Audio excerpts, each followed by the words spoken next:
Welcome to the Critical Junctures podcast. This podcast is for parents who have lost a child and are navigating the loss of that child. Today is our first official release of the podcast and website. This is the 5-year anniversary of my son's passing. A few days before my son's passing, he looked at me and asked the question, "Dad, did my life really matter?" And as a father, you look and go, you can't imagine how much your life mattered to the people that you touched. It reminds me of a message we heard at church from a guest speaker who came and talked about the brevity of life, the brevity of life, the brevity of life. And he told a story about visiting a gravesite of his ancestors who laid a foundation for his grandparents and his parents and his children and his future grandchildren. Every person in life has an impact on someone else. Sometimes those lives are cut short and their impact is for a lesser amount of time, but no less impact. I'm doing this initial podcast from the grave sites of both my father and my son. My father's passing was very difficult for me.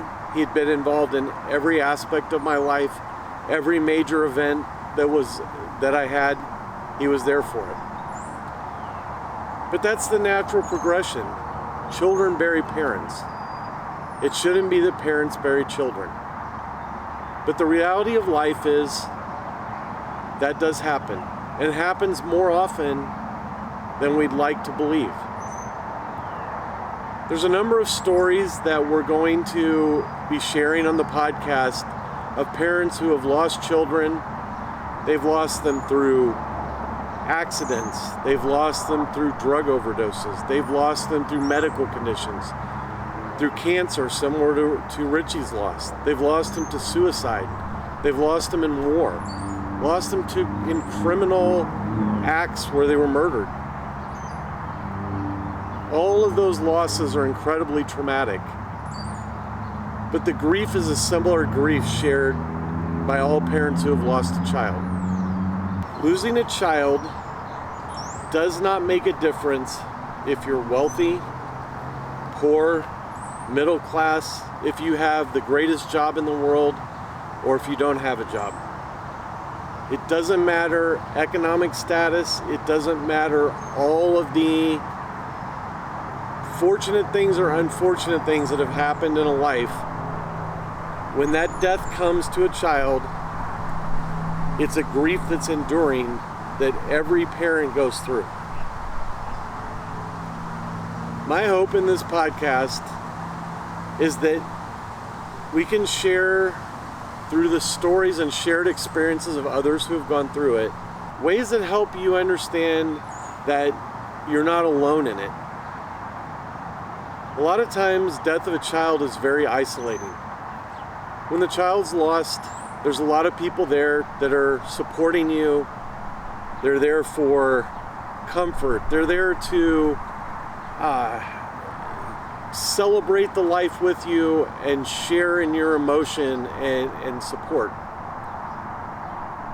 But the loss of a child goes on forever. And a year from now, 5 years from now, can be very isolating and lonely.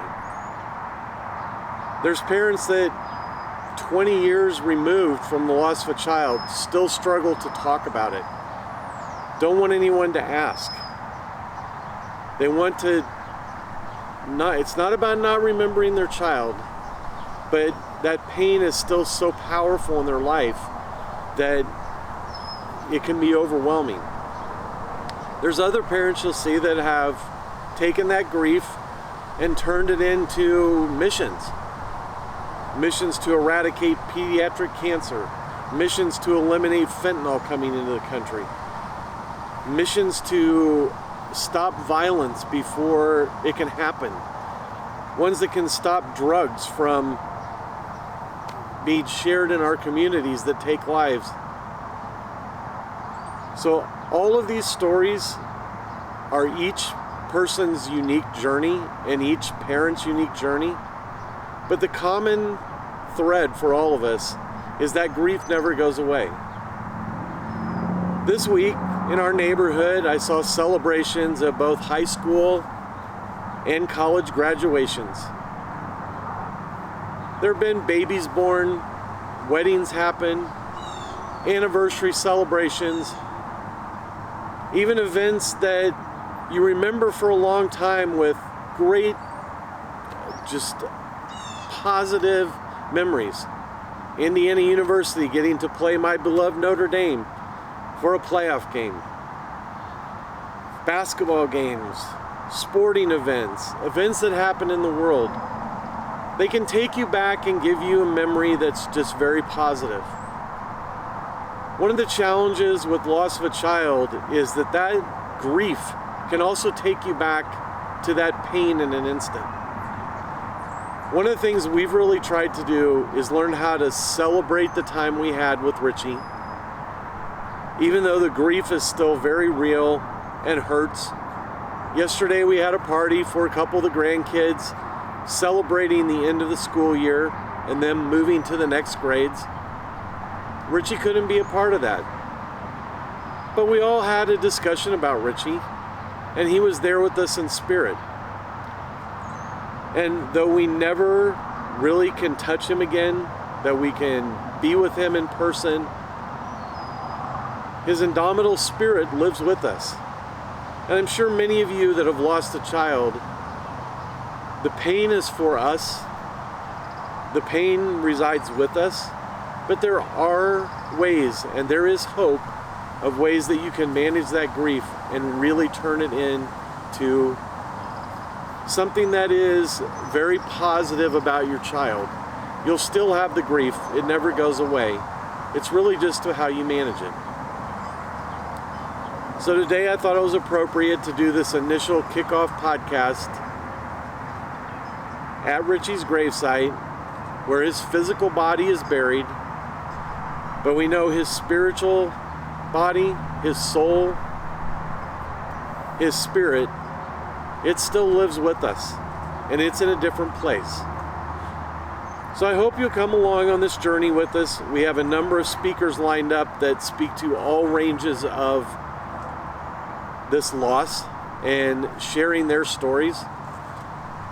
The very first one coming next week is a unique perspective. It's from a dear friend of ours who was with us through Richie's journey, lost their son in an instant, and kid was a spectacular young man. No indication of the condition in his body that took his life.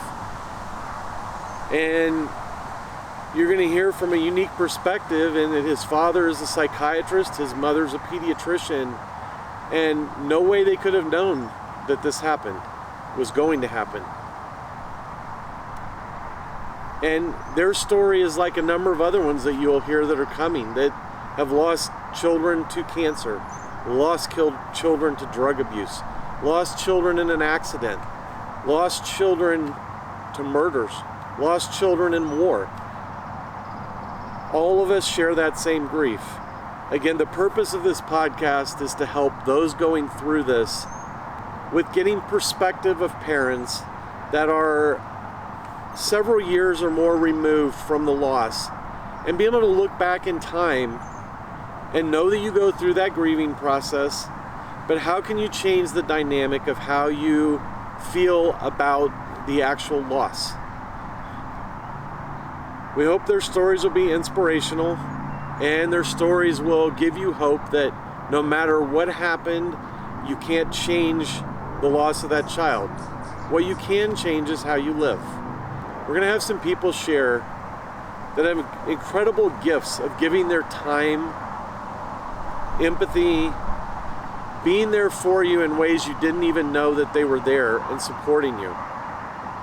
There's so many people that are there at the time of a loss.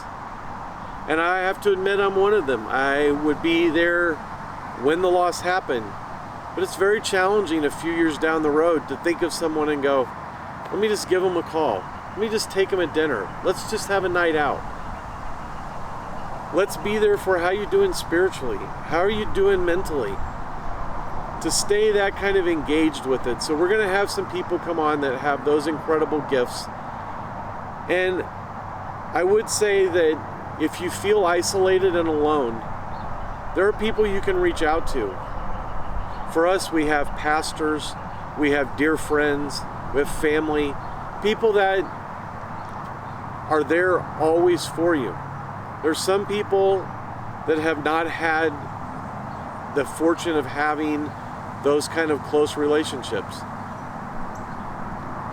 But having grown up with grandparents who were ministers, with being surrounded by a lot of people of faith, there are groups and there are people that are out there that if you reach out to them, they'll pray with you, they'll call and check on you, they'll be there for you. And again, the hope of our podcast is to give you some hope that there's a future, that you can fully honor your child, fully feel the grief, and yet experience all of the great and beautiful things that God created in this lifetime. Would appreciate you sharing this podcast with others, especially someone you know that's going through this. The more we can get it out to help others, that our hope is that it will provide a sense of relief or a sense of hope for those that may be isolated or maybe have just a grief that is incredibly overwhelming. So thank you for listening. We do intend to release a podcast, dropping them every Sunday. And I think you'll be inspired by some of the stories that you hear. Thank you.